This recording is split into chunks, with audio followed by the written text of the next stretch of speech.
अस्सलाम वालेकुम, मैं हूं अलीना शिगरी। मौसमियाती तब्दीलियों, बुरी गवर्नेंस और गलत तरजीहात के बायस आज पाकिस्तान बदतरीन कुदरती आफात का शिकार है। मौसम सरमा में खुश साली का सामना होता है तो बरसात के मौसम में शुमाल से जुनूब तक पूरा मुल्क सैलाब में डूबा हुआ होता है। इस साल हमारा तकरीबन सैलाब की तमाम इकसाम से ही सामना हो गया। शुमाल के पहाड़ी इलाकों में फ्लैश फ्लडिंग ने तबाही मचाई। कराची, रावलपिंडी, इस्लामाबाद, चकवाल और लाहौर जैसे बड़े शहरों में मूसलाधार बारिशों से अर्बन फ्लडिंग और अब सूबे पंजाब का मशरकी हिस्सा दरियाई सैलाब से शदीद मुतासर है। मौसमियाती तब्दीलियों से निपटने के लिए इकदाम करना तो दूर की बात, हमने तो तमाम बड़े शहरों के कुदरती आबी गुजरगाहों को नकासी आब के निज़ाम में बदल दिया है, जो आज अर्बन फ्लडिंग का बायस बन रहा है। इसी तरह दरियाओं और नदी नालों की ज़मीनों पर कारखाने, हाउसिंग सोसाइटीज़ और दीगर कई तामीरात करके आबी निज़ाम को तहस नहस कर दिया गया है। दरियाए रावी के किनारों पर तामीरात करने के लिए तो बाकायदा रावी अर्बन डेवलपमेंट अथॉरिटी कायम है, जिसके तहत 20 हाउसिंग सोसाइटीज़ और सनती जो जोन्स हैं वो कायम किए जा रहे हैं। इन तामीरात के बायस ना सिर्फ ये इलाके सैलाबी सूरत हाल से दो चार हैं, बल्कि नकासी आब रुक जाने की वजह से पूरे शहर ज़ेरे आब आ गए हैं। सैलाबी सूरत हाल से इस साल मुल्क में होने वाले नुकसानात के आदादो शुमार के मुताबिक 700 से जायद अफराद हलाक और 200 के लगभग लापता है। 1500 से जायद अफराद जख्मी और तकरीबन 50,000 लोग बेघर हुए हैं। हजारों एकड़ पर खड़ी फसलें और 5,000 से जायद मवेशी जाया हो चुके हैं। 4,000 से जायद घर, स्कूल्स, पुलिस स्टेशन सब तबाह हुए हैं। एक आम अंदाजे के मुताबिक हुकूमत का इस साल अब तक $1 मिलियन से जायद का माशी नुकसान हो चुका है। वफाकी वजीर इत्तलात अता तारड़ साहब का मौजूदा हालात पर कहना है कि बर वक्त इत्तला दे रहे हैं, इनखला कराया जा रहा है। वजीर आजम ने हुक्म दिया है कि लोगों की जो भी जरूरियात हो वो उनको फराम की जाए। बड़ी बर वक्त जो है वो इतला दी भी जा रही है, इंफॉर्मेशन शेयरिंग भी की जा रही है। जो पेशगी इतला का सिस्टम है, मैं समझता हूँ कि वो बड़ा कारामद साबित हुआ। जो इनखला है वो मौसर तौर पे लोगों को वहां से इवैक्यूएट किया जा सका। प्राइम मिनिस्टर ने भी आज एक इजलास की सदारत की और उन्होंने तमाम तरह हिदायत जारी की। अशिया रिक्वायर्ड हैं सूबे पंजाब के अंदर वो फराहम की जाए। DGISPR के मुताबिक इस मुश्किल वक्त में फौज सिविल हुकूमत के साथ मिलकर दिन रात काम कर रही है। हम पाकिस्तान के गयूर अवाम का फौज पर एतमाद करने का शुक्रिया अदा करते हैं। वज़ीर आज़म की, सूबाई हुकूमतों की और लोकल इंतज़ामिया के साथ मुकम्मल सिंक में armed forces of Pakistan are working day and night, और हम शुक्रिया अदा करते हैं उस एतमाद का जो कि पाकिस्तान की जो गयूर अवाम और मुहिब वतन अवाम है जो अपनी अफवाज पे करती है। 2022 के हौलनाक सैलाब के बाद पाकिस्तान को इमदाद की मद में मुख्तलिफ ममालिक और इदारों ने रकूम दी थी। अमरीका $53 मिलियन, यूरोपीय यूनियन $2.7 मिलियन, चीन तकरीबन $58 मिलियन, बरतानिया $16.5 मिलियन पाउंड, सऊदी अरब, कतर, UAE, जापान, जर्मनी, कनाडा और दीगर ममालिक ने भी मजमूई तौर पर अरबों डॉलर्स की नकदी और सामान फराम किया। इन तमाम हुकूमत से क्या बेहतरी हुई वो तो हमें नजर आ ही रहा है। NDMA और वजारत माहौलियाती तब्दीली से मुतालिक डिजास्टर मैनेजमेंट और जो ऑडिट रिपोर्ट है 2024-2025 की, उसमें हौलनाक इंकशाफात हुए हैं। सैलाबी फंड से मुतालिक इस रिपोर्ट में बताया गया है कि 91 अरब रुपए से जायद की बेज़ाब्तियां हुई, जबकि 8.4 अरब रुपए का रिकॉर्ड ही ऑडिट के लिए पेश नहीं किया गया। 5.3 अरब रुपए की प्रोक्योरमेंट की खिलाफ वर्जियां हुई, जिसमें सैलाबी इमदाद के लिए खरीदी गई अशिया भी शामिल थी। गैर मजाज अखराजात, टैक्सेस और ड्यूटीज की अदम वसूली जैसी शिकायत भी सामने आई। वजारत आबी वसाइल को भी 2022 के बाद फंड्स के बड़े हिस्से डैम्स और वाटर मैनेजमेंट प्रोजेक्ट्स की शक्ल में मिले ताकि मुस्तकबिल में सैलाबी दबाव कम हो सके। लेकिन वजारत आबी वसाइल की अपनी ऑडिट रिपोर्ट 2024-2025 कहती है कि कॉन्ट्रैक्ट मैनेजमेंट में 678 अरब रुपए की बेकायदगियां सामने आई। बड़े मंसूबे दयामिर भाषा, दासू और मोमन डैम्स 20 से 57% और कराची का K4 मंसूबा 70% तक ताखीर का शिकार है। ये रिपोर्ट्स बताती हैं कि सैलाब के बाद इंफ्रास्ट्रक्चर को मजबूत बनाने के लिए 2022 में मिलने वाली इमदाद का बड़ा हिस्सा गैर शफाफ तरीके से इस्तेमाल हुआ और जिस मकसद के लिए ये फंड्स फराम किए गए थे, यानी मुतासरीन की बहाली, इंफ्रास्ट्रक्चर की तामीर नौ, उसमें खातिर ख्वाह पेशरफ्त नहीं हो सकी। जिनीवा कॉन्फ्रेंस में 9 लाख से जायद आलमी इमदाद मिलने के दावों पर chairman peoples party Bilawal Bhutto Zardari ने 2023 में किन अज़ाइम का इज़हार किया था, आइए आपको सुनवाते हैं। That the world has answered the prayers of 33 million flood victims of Pakistan. Our conference has been incredibly successful, and we've managed to exceed our own target and exceed pledges and loans of about more than $9 billion. So we're incredibly grateful. गुज़िश्ता रोज साबिक वज़ीर-ए-आज़म इमरान खान साहब ने अहम फैसले किए और party को हिदायत जारी की, जिसके बाद सियासी कमेटी ने अपने फैसले को रिवर्स करते हुए मुत्तफ़िका तौर पर फैसला किया है कि पाकिस्तान तहरीक इंसाफ ज़िमनी इंतखाबात में हिस्सा नहीं लेगी। स्टैंडिंग कमेटीज़ की रुकनियत और चेयरमैनशिप से भी इस्तीफे आने का सिलसिला शुरू हो चुका है। पाकिस्तान तहरीक इंसाफ के मेंबर कौमी असम्बली सनाउद्दीन खेल साहब का कहना है कि हमने अपने फैसलों को इमरान खान साहब की हिदायत के मुताबिक रिविजिट किया है। खान साहब ने कुछ हिदायत दी थी और कुछ इश्यूज को रेफर किया था पॉलिटिकल कमेटी। मुत्तफ़िका तौर पर यह फैसला हुआ है जी कि हम जो है वो पार्लिमान की तमाम स्टैंडिंग कमेटी की चेयरमैनशिप है और मेंबरशिप से जो है वो रिजाइन करेंगे। कल जो हमारा उसमें दोबारा जो है रिविजिट किया हमने अपने इशू को और हमने मुत्तफ़िका तो फैसला किया है कि इंशाअल्लाह ताला असम्बली वो इलेक्शन नहीं कंटेस्ट करेंगे। डॉक्टर ज़ैनब नईम साहिबा माहिर माहौलियात इस वक्त हमें ज्वाइन करी हैं पैनल में, और हमीदुल्लाह मलिक साहब डायरेक्टर PDMA पंजाब इस वक्त आप भी हमें ज्वाइन कर रहे हैं। आप दोनों का बहुत शुक्रिया। अस्सलाम वालेकुम। Doctor Zainab, I will start of with you. आपसे चंद हफ्ते कबल भी जब मुसलसल गुफ्तगू हो रही थी इस सूरत हाल के हवाले से, जहाँ पर आपने गुज़िश्ता माह भी कहा था कि अगस्त से ऑलरेडी जो है वो काफ़ी एक्सपेक्टेड है बारिशों का सिलसिला और सैलाबी जो सूरत हाल है उसका सामना हो सकता है। अब वो यू फोरसीइंग कि इस किस्म के हमें लॉसेस का, इस किस्म की तबाहकारियों का सामना रहेगा? 2022 का सैलाब ना सबसे बड़ा आई ओपनर था और उससे पहले वाला आई ओपनर था 2010-11। चले हम कह सकते हैं उस वक्त टेक्निकली हमें अवेयरनेस नहीं थी। 2015 की हीट वेव्स ने भी आंखें नहीं खोली, लेकिन 2022 के बाद तो हमें समझ जानी चाहिए थी कि ये डिजास्टर अब हर 2 साल बाद आ सकता है। फिर हमने ये देखा कि हीट वेव्स आई, उसके बाद फिर हमने देखा कि शदीद किस्म के बड़े बड़े हेल स्टोन्स यानी यालाबारी लोकलाइज इवेंट्स होना शुरू हो गए, खड़ी फसल तबाह हो गई।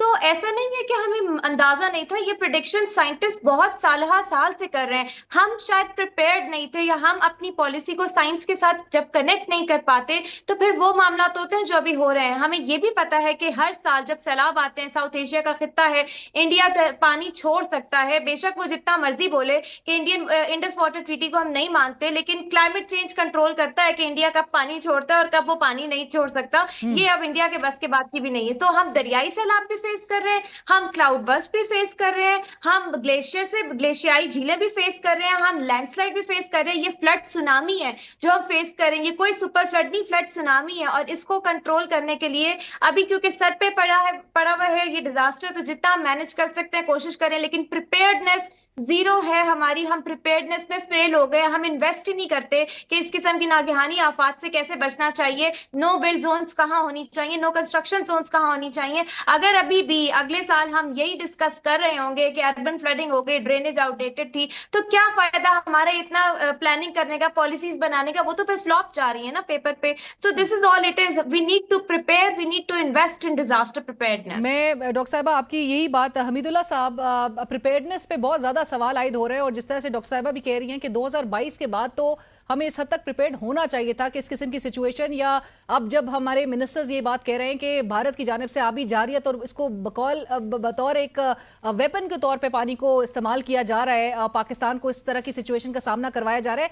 हमने क्या किया है हमीदुल्लाह साहब? और हम 12 अगस्त से जो मुसलसल वार्निंग्स इशू हो रही थी उसके बाद भी हमने क्यों नहीं ये इलाके जो है वो खाली करवा सके? हम बहुत कुछ हो रहा है, ऐसी बात नहीं है कि स्टेट कुछ नहीं कर रही। स्टेट बहुत कुछ कर रही है। और जो बचने वाली बात है, अब बारिश ने होना है तो बारिश से उसको रोका तो नहीं जा सकता, बारिश ने होना ही होना है। हाँ, अलबत्ता ये है कि आप कैसे मैनेज करते हैं कि बारिश से नुकसान की बजाय फायदा उठाएं या उससे नुकसान कम से कम हो। तो अभी फ्लड आया है जो, इसके हवाले से सिस्टम था इन प्लेस, तो आज तक अभी देख रहे हैं, आपने सुना है कि हर तरफ 3 दरिया जो वो उबल रहे हैं, लेकिन इसके बावजूद अभी तक कोई कैजुअलिटी जो है ना वो आपने नहीं सुनी होगी किसी जगह पर हुई है। कल नरवाल में 25 लोग जो ट्रैप हुए थे एक जगह पर, और वो अपनी गलती से वो, तो उनको पहले कहा गया था यहाँ से आप निकल जाएं, वो नहीं गए। फिर उसके बाद वो अपनी छत पे बैठ गए, तो फिर उसके बाद उनको रेस्क्यू कर लिया गया। इस तरह का कोई अब एक आध सीन और भी शायद नजर आए। अब लाखों लोगों में 3 दरियाओं के जो अगर जिले गिने तो कम से कम ये 30 जिले बनते हैं, तो उनमें से कोई 1-2 के अलावा कोई ऐसा सिचुएशन नहीं बनी। हमने टाइम पे लोगों को वार्न कर दिया था, और फिर उसके बाद सिर्फ वार्न नहीं किया, फिर उसके बाद जाकर इवैक्यूएट करवाया है। हर मस्जिद में ऐलान हुआ है, हर एक बंदे तक पहुंचा है, मैसेज गया है, फोन पे भी मैसेज गया है, सोशल मीडिया पे भी गया है, टीवी प्रोग्राम में भी किया। आप लोग खुद इसमें बड़े जबरदस्त किस्म की आपकी कंट्रीब्यूशन है इस अमल में। आप आज का जो प्रोग्राम है इसको भी आप मिसाल के तौर पर देखें तो आपकी कितनी कंट्रीब्यूशन है कि ये पैगाम लोगों तक जा रहा है। अब ये तो था एक सिर्फ वार्निंग की आदत। फिर उसके बाद लोगों को वहां से निकालना, कुछ अपने मदद आपके तहत वहां से शिफ्ट हो गए अपने घरों में, कुछ जो थे उनको रिसोर्सेज नहीं थे तो फिर उनके लिए ट्रांसपोर्ट का अरेंज किया, उनको वहां से निकाला और फिर उनको मुनासिब जगह पर जो है ना शेल्टर रिलीफ कैंप बना के दिया और उसमें उनको ठहराया। ये पर हमीदुल्ला साहब ये चीज़ों जरूर बताइए कि नेक्स्ट 48 टू 72 आवर्स का बताया जा रहा है, बड़े क्रिटिकल है। दरियाए रावी और सतलज और ऊंचे से ऊंचे दर्जे के सैलाब की का खदशा जाहिर किया जा रहा है। उससे अब निमटने के लिए किस हद तक हमें हमारी प्रिपेयर्डनेस इस वक्त इंटैक्ट है?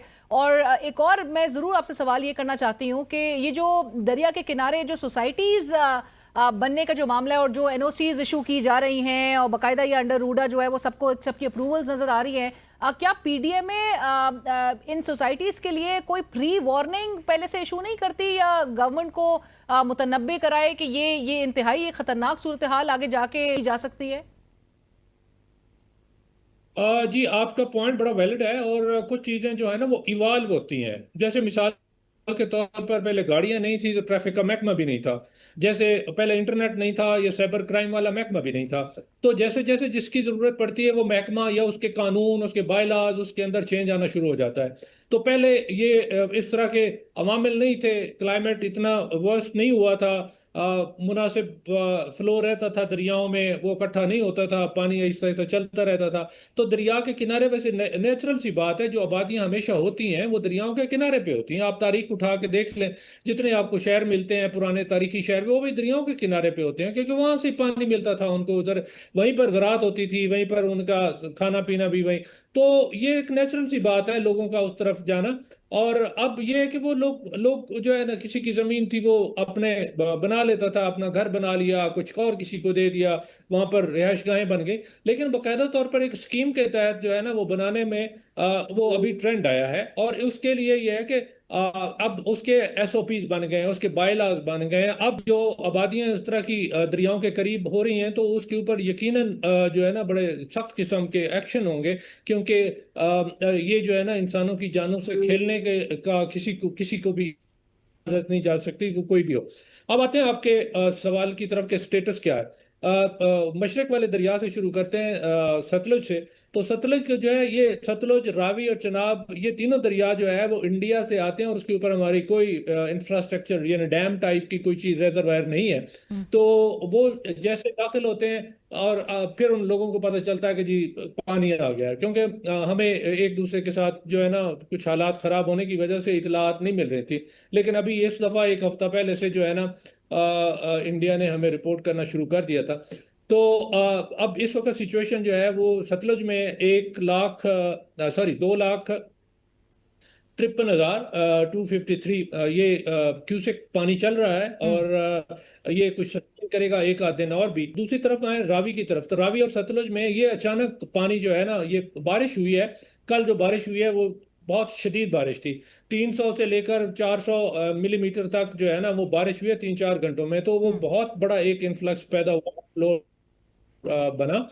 और उसमें जहां तक कहा जा रहा है कि इंडिया जो है ना अभी जा रही है, तो देखिए उसकी जो बनती है ना, अगर कन्वर्ट करें उसको मॉनेटरी टर्म में, तो वो $1 बिलियन तकरीबन बनता है। तो आप समझ लें कि तकरीबन 3 खरब के करीब बनता है। तो कौन इसको ज़ाया करना चाहेगा ऐसी नेमत को? तो ऐसी बात नहीं है। हाँ, अलबत्ता स्ट्रक्चर के हवाले से होता है कि अगर पानी जो है अगर भर गया है तो वो फिर मजीद जो है ना स्ट्रक्चर का नुकसान हो सकता है या कोई और प्रॉब्लम हो सकता है, तो उसको थोड़ा सा रिलीज करके पिछले पानी को फिर उसमें फिल कर लेते हैं। इस तरह का तो हो सकता है, अदरवाइज कोई इस तरह की जो है ना वो ना पाकिस्तान करेगा ये एक अल्लाह की नेमत को ज़ाया, ना ही इंडिया करेगा। तो ये जो बात की जा रही है हमीदुल्ला साहब, आप इस बात से अग्री नहीं करते? मिनिस्टर साहब भी, एहसन इकबाल साहब ने कहा कि भारत की तरफ से ये जारियत जारी है, आप इस बात को रिफ्यूट करते हैं?